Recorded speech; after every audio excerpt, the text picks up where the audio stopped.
Lyrical and swashbuckling, tender and surreal, Gabriela Cabezón Cámara's new novel, Are Green and Trembling, finds glimmers of hope for the future in the brutal history of colonial Latin America.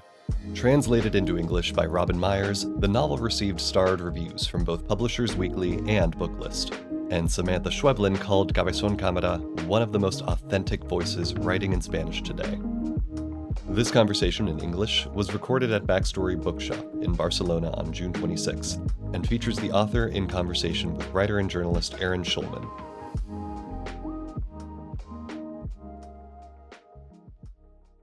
Thank you so much, Aaron, Sandra, and everybody. I'm not a great English talker, so please be patient with me. I met Antonio de Erauso 20 years ago. I was at my girlfriend's. She was a new girlfriend in that time, and she had this painting. And in the painting there was a human being with an armadura, with an armor and with a lanza. Yes, and at his feet there was a man, an Indian, a Mapuche man. And it was astonishing for me because obviously the nun was not the Mapuche man. So the only nun would be the man with the armor, the soldier, the conqueror, the killer. And that was strange for me because I don't used to think of nuns like soldiers. So it was a surprise, so I wanted to know who was this person. And I did a little search, because you find everything at once. There's a lot of information about Antonio or Catalina de Erauso, and I found that autobiography that we don't know if he wrote it or not, or who did, but it was written in those years of his life. So it's time for me if he wrote it or another person. And it stayed there, this character. And then when I finished my previous novel, the end of the novel was in jungle. In a jungle that is in the north of my country, and that originally, or 200 years ago, this jungle was along the coast side of Brazil, from the north of my country to Rio de Janeiro. It was a big jungle, it's a beautiful place. We only have the 7% of that now. Everything was yes, and it is beautiful. It's still beautiful, and my mind stayed there. My heart, my body stayed in that jungle, and this was before the pandemic. You remember the fires in Australia, in the Amazonia, and later there were huge fires in my country, in the area of a river that is part of this jungle, just to say it in some way.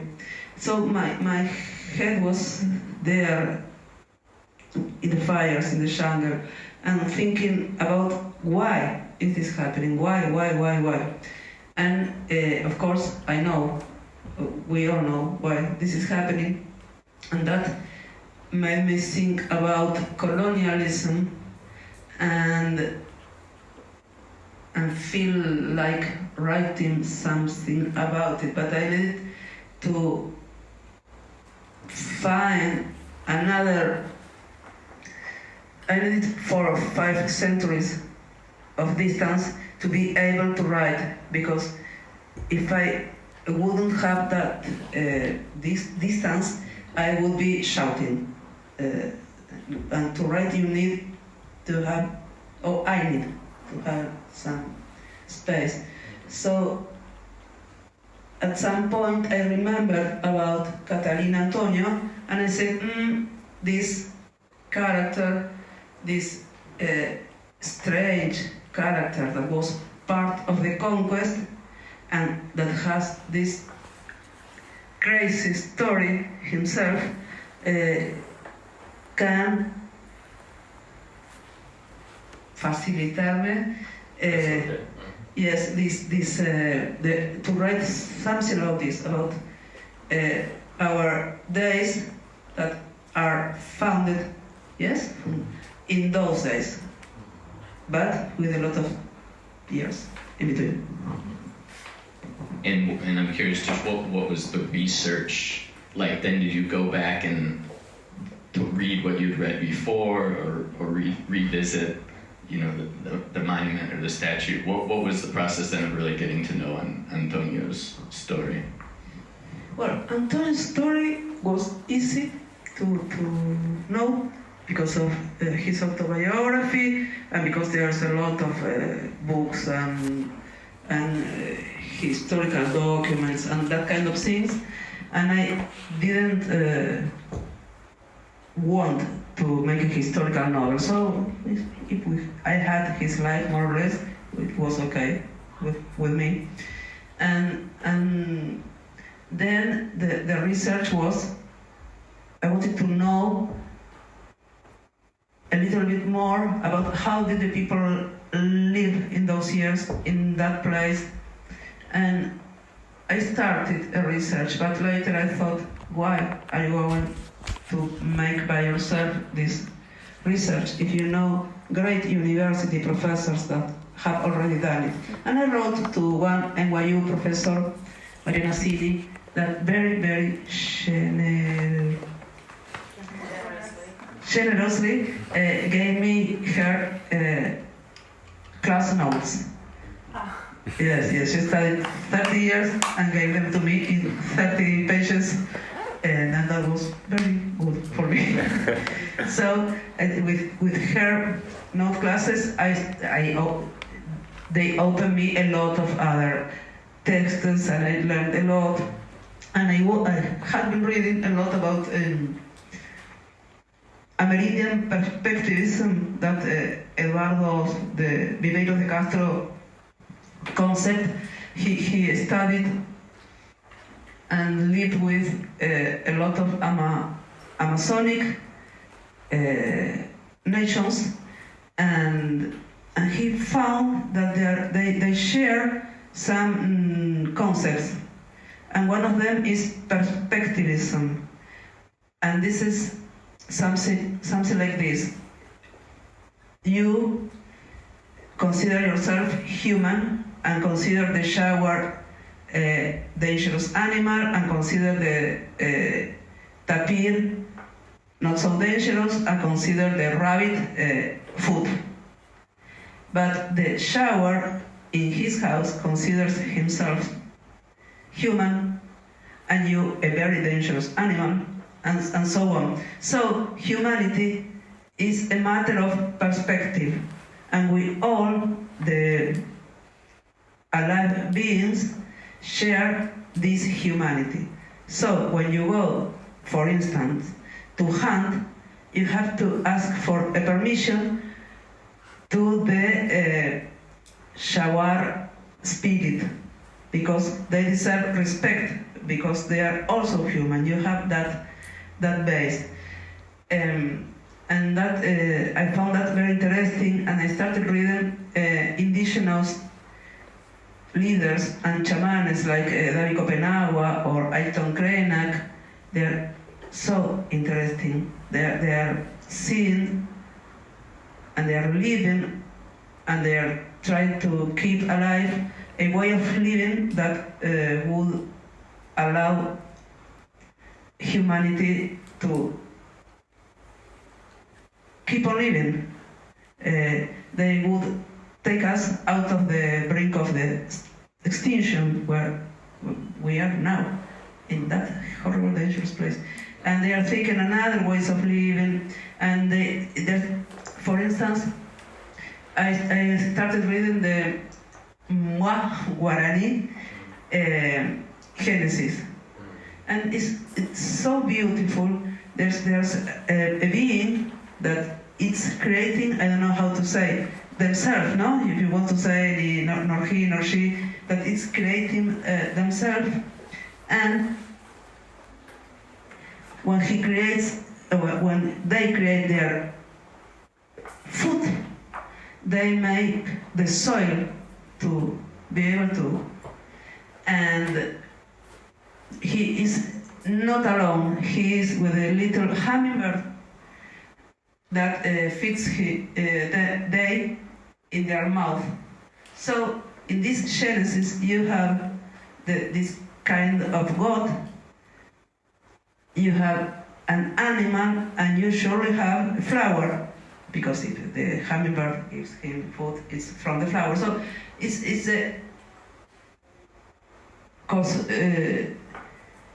Genesis with the three orders of life as they were thought 100, 200 years ago.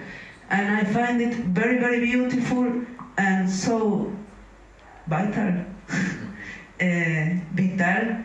And our Genesis is different. It's just this old Lord with his beard alone, making everything alone, and everything is not very, nothing is very interesting. They're all his creatures, his objects, but that Genesis has a very interesting point. It's, voy a citar el Génesis en inglés, no puedo. That part that says,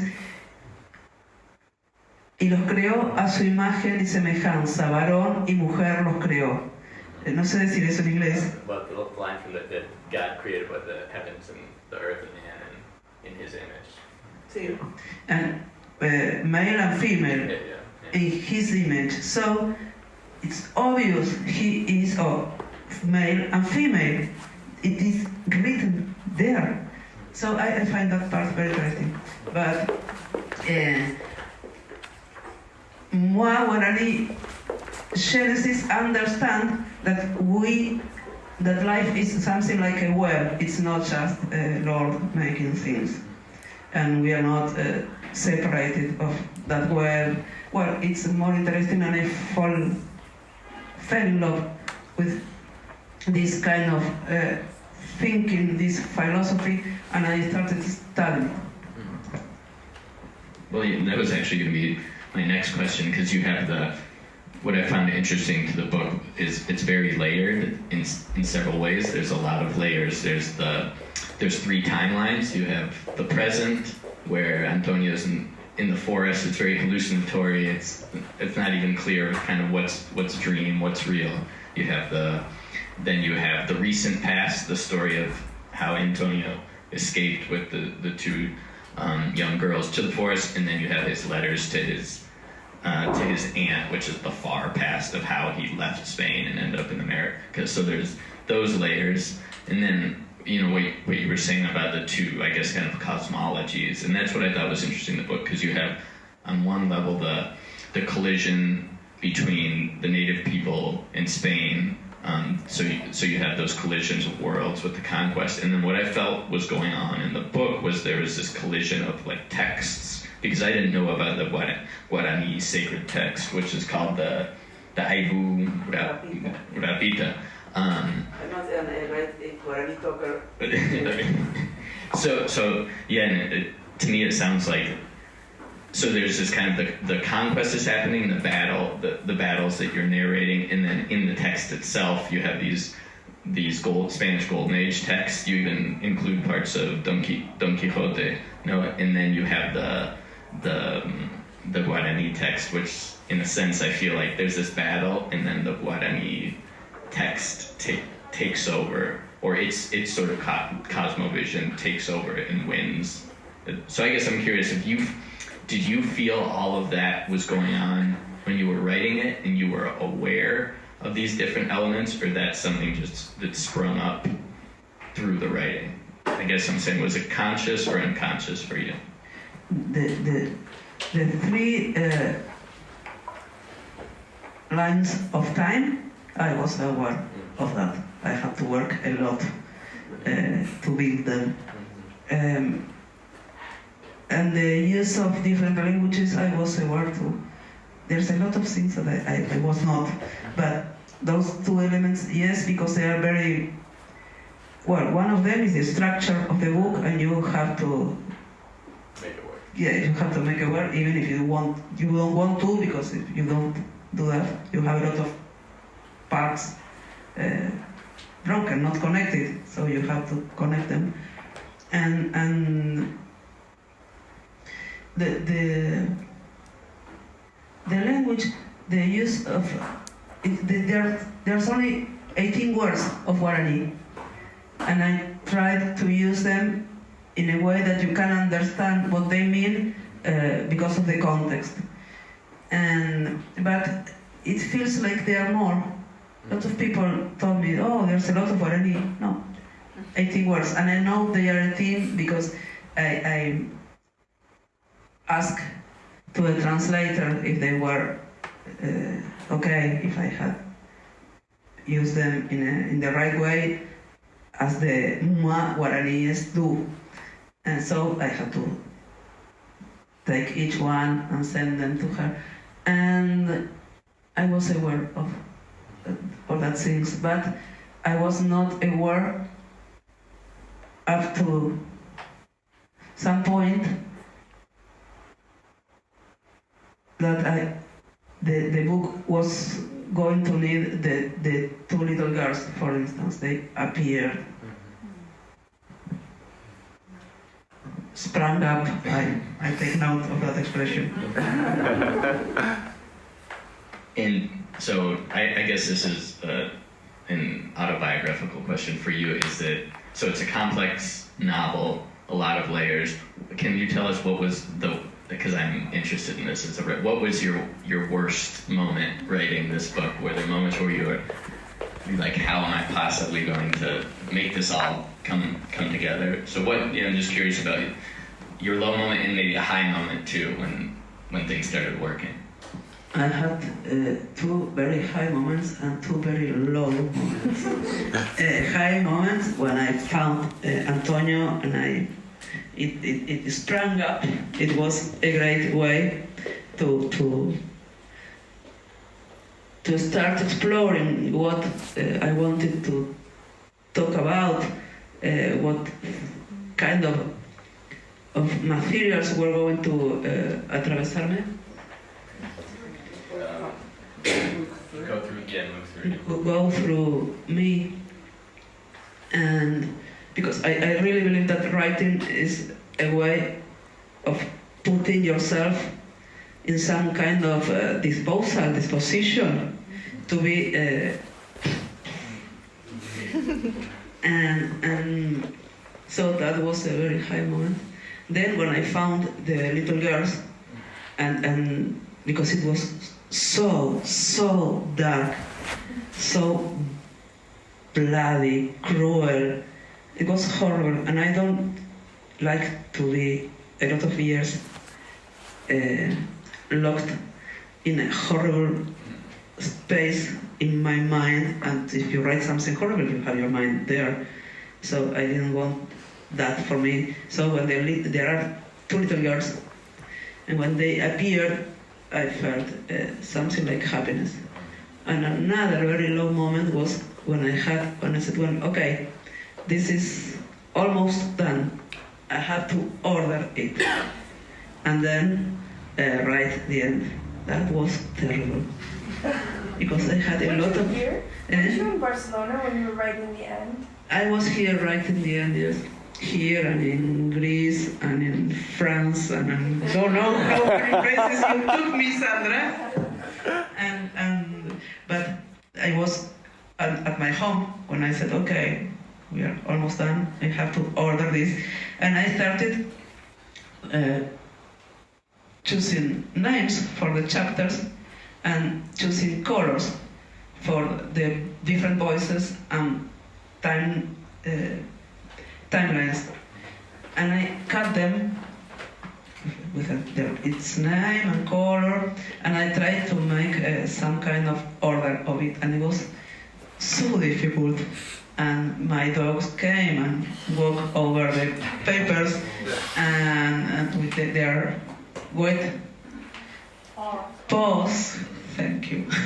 And well, it was a lot of work to put that together, and I didn't know how that could end. So that was a low moment. The part of the work, putting order, is always a low moment for me. But this was especially hard to make one readable thing of all this mess. And what do you do in those low moments? Well, it sounds like you make things visual or find different ways. Do you ever just get away and need to take a break from the work, or you just stick with it until you break through? No, I take a lot of breaks, and I go away a lot, and I try to ask for help, but nobody can help you with something like that, because that poor person should be working with you at your side, and that comes later. That is not fair. People that help you comes later. And yes, I took a lot of time, and I went on holidays, and I came back, and I tried again, and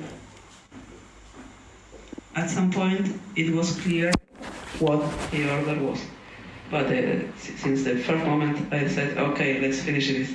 And when it happened, I went away a lot.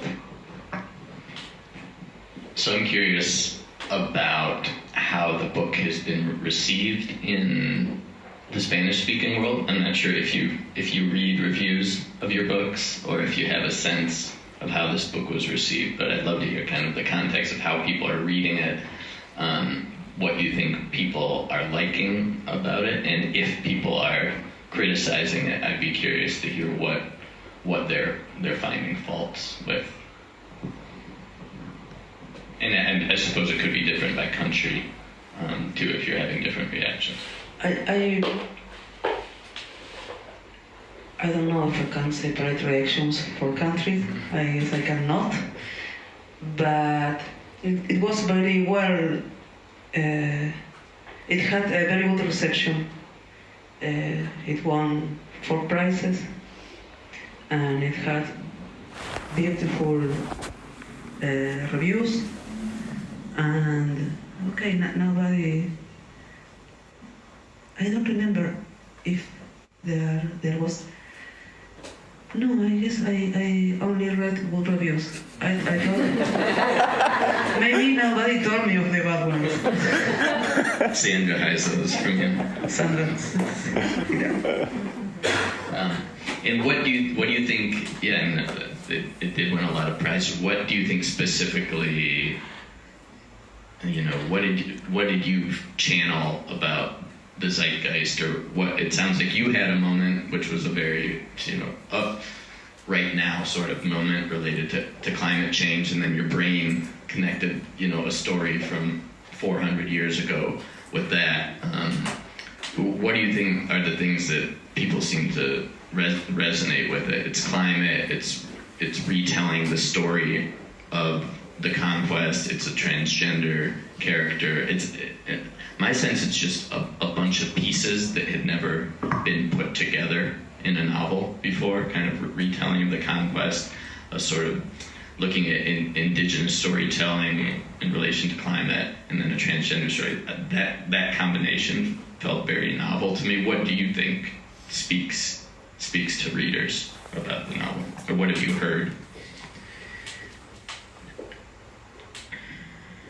I think that the relation between the conquest and the climate change it's pretty. It has been written. It has been written. Okay, and they read that in this book, the relationship of the two cultures, of the culture of the conquest and conquered, genocided, massacred indigenous people. It's a very interesting relationship. Not so. I don't find it so interesting in those days because we know what happened there. But it was not so simple. No, there was the conquerors learned a lot from the conquistados, and they tried to erase that of our minds, what they learned. They tried to make us think that those people were poor, stupid people that needed their help. And I was raised in that culture. When I went to school, they taught me, they came with these 3 little ships, las carabelas, and they came to traernos la patria. That is Borges' line. Y en esos barquitos pintados vinieron a fundarme la patria. Sí, Jorge.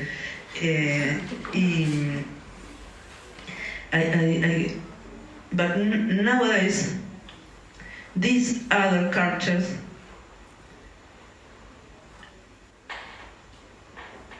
are something like the soul of a lot of nations that are alive and living in another ways.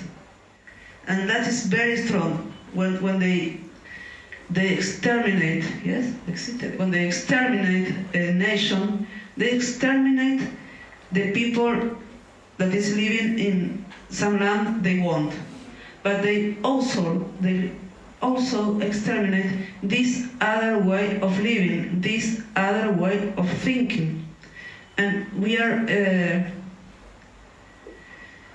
part of a fanatical culture. It's a death culture. It's a culture that is putting all of us in the risk of a of an end. And these other people, the indigenous people, are still living in ways that could allow us to live 10,000 years more, or up to the point that the sun explodes. And this is a very contemporary issue. I guess they read this, and it's a book with a lot of tenderness and beauty. The 2 little girls are really very tender and smart, and they are always asking why. And we all know that question is very dangerous. Why? Okay, I don't know, because yes. So they are putting him naked with this why. And it's a very lovely way they have and transforming him completely. But I guess people see also this tenderness and something in the representation of the jungle. They have told me a lot of that they feel the jungle as if it was another character. And I like when they say me that I work a lot trying to do that. And I think that is one of our challenges,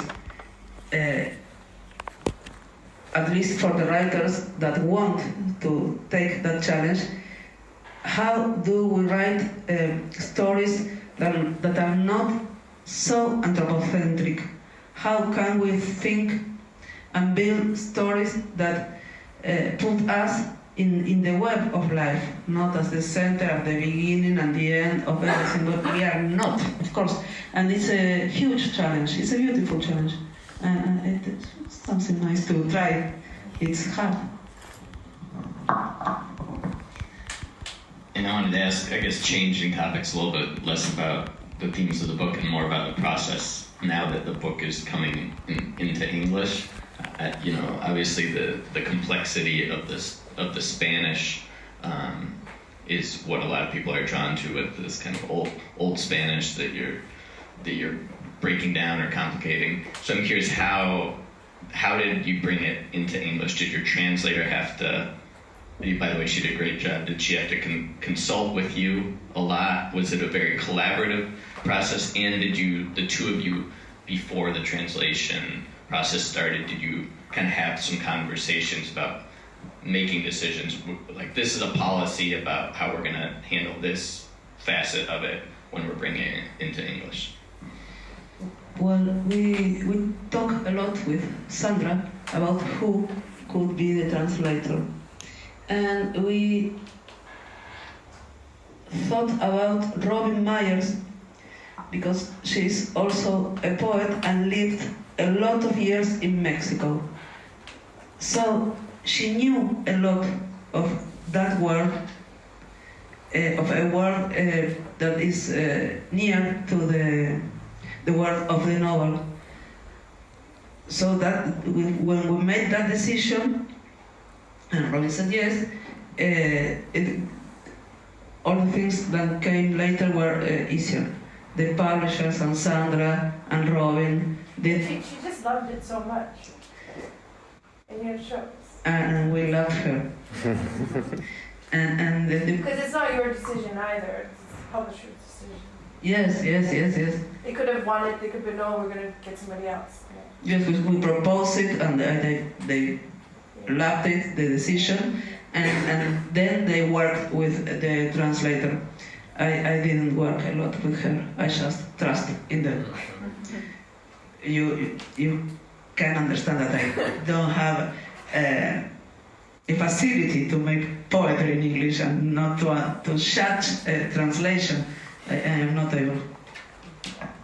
Well, Can I ask you, maybe this might be more of a Sandra question, or it's kind of about how we sell books, but you know, so the title of the book in Spanish is, I guess, Girls from the Orange Grove, and then in English it's We Are Green and Trembling, which I do think just instinctively feels like English language readers will be more drawn to We Are Green and Trembling. So I'm curious, what was how did you land? It's just one phrase near the end of the novel, whereas the Orange Grove thing comes up all through the novel. So how did you decide on We Are Green and Trembling? You proposed it, didn't you? Weren't you? Yes. Well, it was temporary, because you know, those are the first words that somebody sees before they read anything. And I don't know, anything with Orange Grove and girls, it's like book club fiction. There's just so many other, and there's this beauty of Las Niñas and naranjel that you can't capture. I think also in the French title, what is it in French? Like then in French they didn't want to use We Are Green and Trembling. They didn't want to use that same sentence from French because they're like, that's kind of creepy. But it just sounded nice, and I think people blindly were like, yes, and like sophisticated readers and like poet friends were like, yeah, that's beautiful, that's a beautiful, but there's this like, it's weird too, but it still works. You know? Vibra, ¿cómo dirías eso? It vibes. It vibes, and it is now anthropocentric. I guess it's a better title than the Spanish title. Yeah. Yes, I'm sure it's a great title. In French, in the end, it's le griffe de la forêt, so it would be like the claws of the forest, but you would never, that would have never been the English title, right? It just sounds terrible. But in French, it sounds great. All right, just two more quick questions, and then we can open it up. Since I think people are often looking for more great books to read, what were the books that gave you inspiration as you were reading this? And not necessarily that they had anything to do with the conquest or climate. It's just sometimes a book finds you at the right moment and reminds you why you're writing, gets you through those tough moments. So what were just a couple books by other authors that were key? I don't know the titles, the English titles, but Reinaldo Arenas, El Mundo Alucinante, one of the most beautiful novels everything. De João Guimarães Rosa, Gran Sertón Veredas, also one of the most beautiful novels ever written. De Libertad de Mitrópolos, El río de las congojas. Después estuve largos años leyendo, I've been a lot of years reading A Queda do Céu, La Caída del Cielo, The Fallen Skies, de David Kopenawa, that I recommend you with emphasis, and a lot of poetry. Susana Villalba, but these books are in Spanish, not in English, but if you read in Spanish, de Susana Villalba, La Bestia Ser, Hilos Editora, de Isabel Zapata, Una ballena es un país, varias editoras, de Juan L. Ortiz, todo. Yo diría que esos 6 fueron como un... I was reading these books a lot, all the years I wrote this novel. Well, and actually, since I've got you here, and to just hear your thoughts on who are the other writers writing today, just that you're most excited about. Who else should we read that weren't necessarily related to the writing of this book, but who are writers you love that you've discovered recently? In English? It doesn't matter. Well, there's an Ecuadorian anthropologist that lives here in Barcelona. She's called Mafe Moscoso, and she wrote a book called La Santita, the editorial Consoni. It's beautiful, really beautiful. This is one of my last... You like Tommy Orange, don't you? I like a lot Tommy Orange, yes. Now, in English, that I loved last years, the Tommy Orange books, Ocean Bones, and I discovered one book written by a Native American, a woman called Leslie Marmon Silko. This book is called Almanac of the Dead, and it's great. And I can't understand why nobody translated to Spanish, because it's a great book to be translated to Spanish. And this is a huge novel, very interesting. It's some kind of revolutionary plan, and it's a beautiful novel. What else I've been telling you about? This is beautiful. There's this man that lives in a place that used to be part of El Gran Bosque Chaqueño. The Bosque Chaqueño is the greatest forest after the Amazonian forest in South America. They are reducing it to ashes. My country, Paraguay and Brazil, criminal countries. But it's still alive. But in one of these places, there's a place called Tartagal. And here in Tartagal, they extract oil, they extract wood, they do monocultivo. Yes, you know what is monocultivo? And they put trees down to plant soy, huge quantities of land of soy, and they always tell us Latin American and I guess Africans and I guess other part of the south of the planet that we all will get rich with these kind of things. Oh, we found petroleum, great. No. Oh, we found trees, we'll have wood, we'll be rich. No. It's always the same shit. They come, they put everything down, they take the trees, they take the oil, 10 people of the country get some money, and then all the money, all the trees, everything goes away, and you have this kind of poison desert. Yes, it's desert. Okay.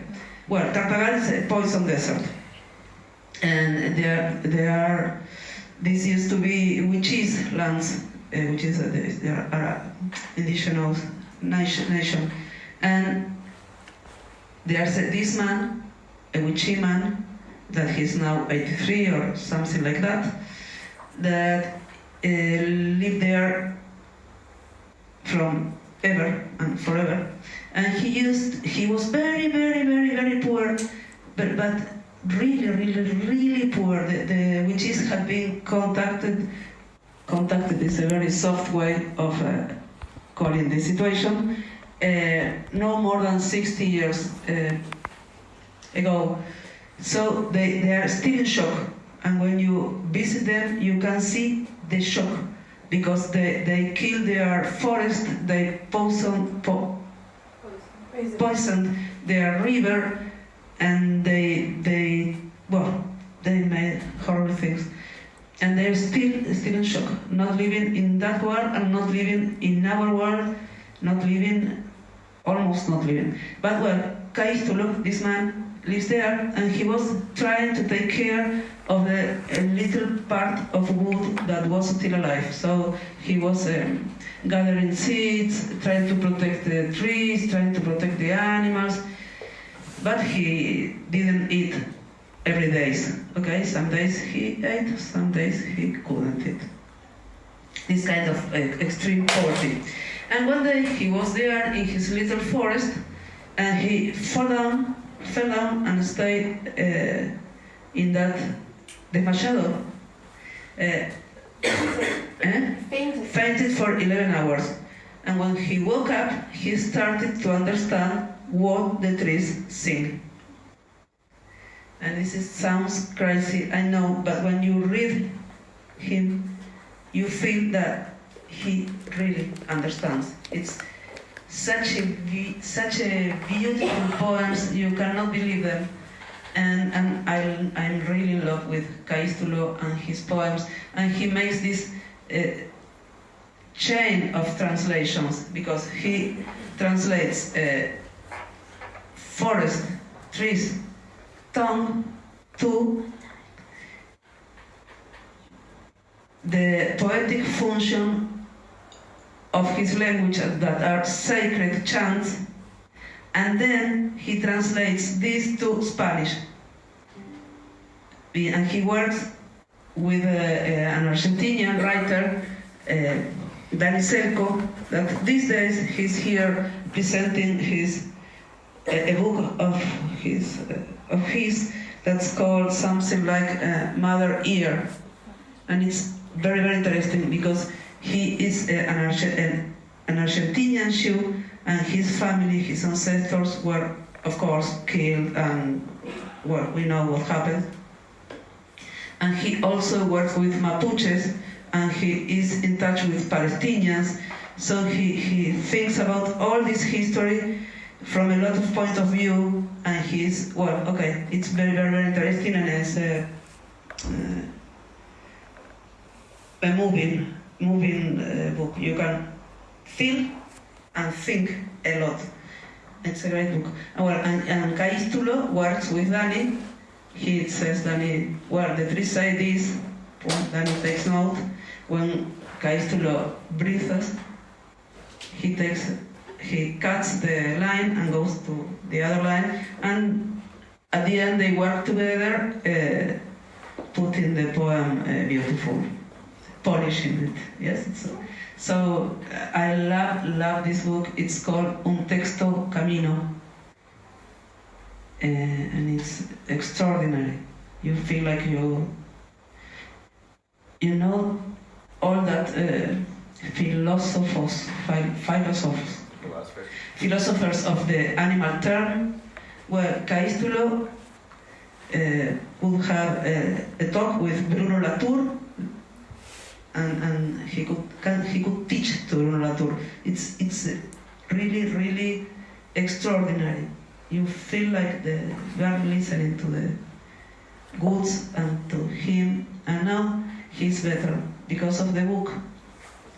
He is more respected by his own people, and he earns some money, so he eats every day, and he could fix his motorcycle. It is an old motorcycle, but now fixed, it works, so he's happy. He eats, he goes with his moto, and he listens to the trees. It's a happy ending. All right, my last question is, I saw in the acknowledgements at the end of the book that you thanked Shakira. So I just wanted to know how that happened, what you were thanking her for. You know, when you write that a lot of things sprang up, where some lines of a Shakira song were singing in my head without stopping, of a great hit of Shakira, ¿cómo era? Sodas, sorda, ciega, sordo, muda, well, and that was in my mind, and it appears in the book. Yes.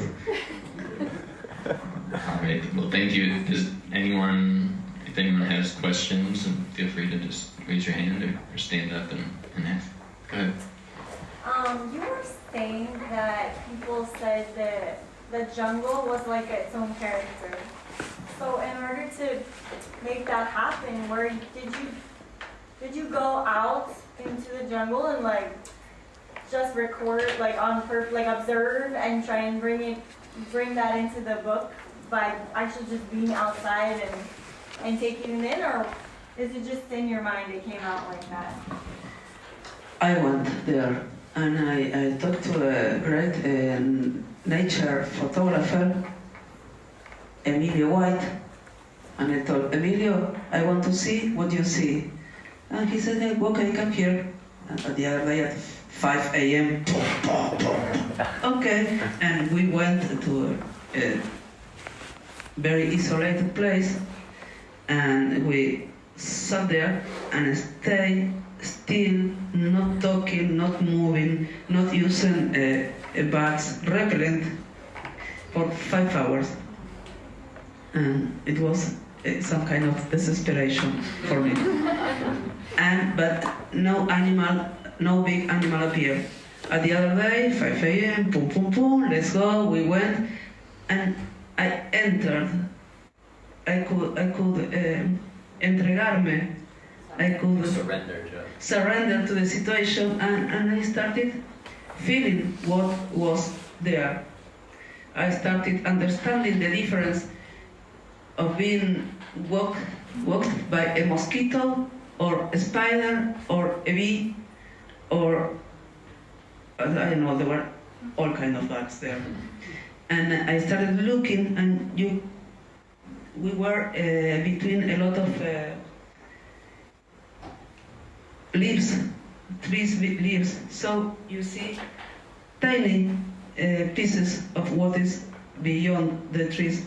And there was this kind of creek, and you know there are that bugs that make something like a cloud of bugs in the almost in this distance from the surface of some still waters, and I look at them 2 hours, more or less 3 hours, and I noticed they do this movement. They fly up, then they go down, touch the water, and go up again. And when they touch the water, they do this kind of surf. I don't know how to say. Glide? No? Se patinan. Skate. They skate on the water, but they do not get wet. This is very strange. But when they touch it, they make this kind of círculo concéntrico. Yes, so when you throw a stone. And I noticed that these circles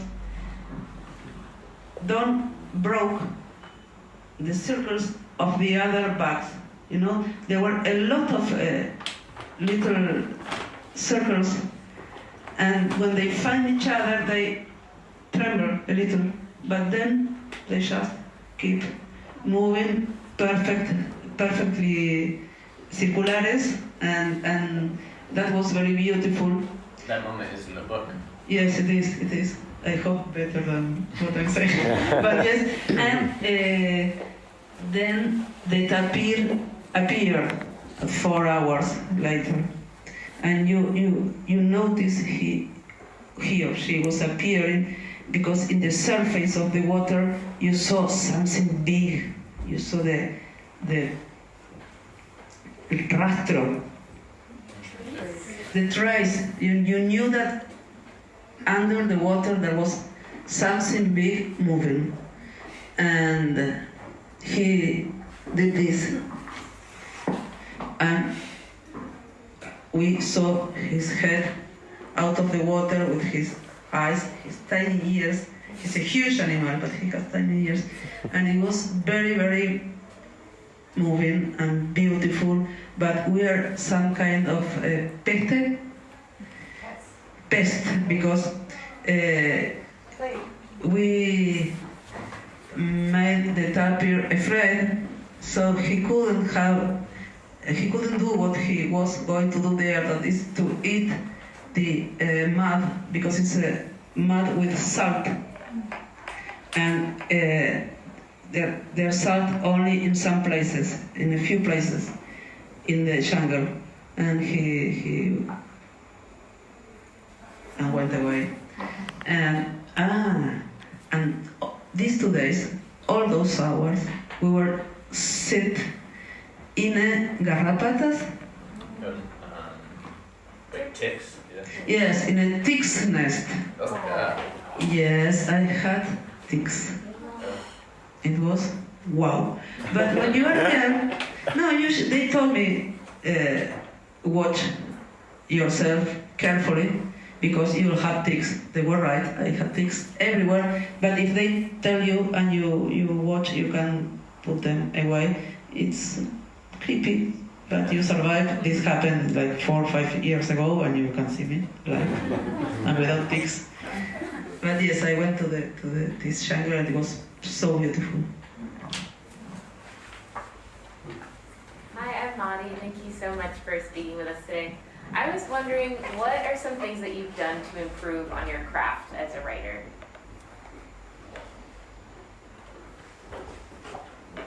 ¿Qué has hecho para mejorar tu trabajo, tu escritura? I've read a lot. For 50 years now. I really love reading. I feel better when I read. My heart beats in a harmonic way when I read. And I write. And I try to feel it in my body, that the vibe of the thing I'm writing. It has some kind of a little music. And when you feel that, you know it's okay.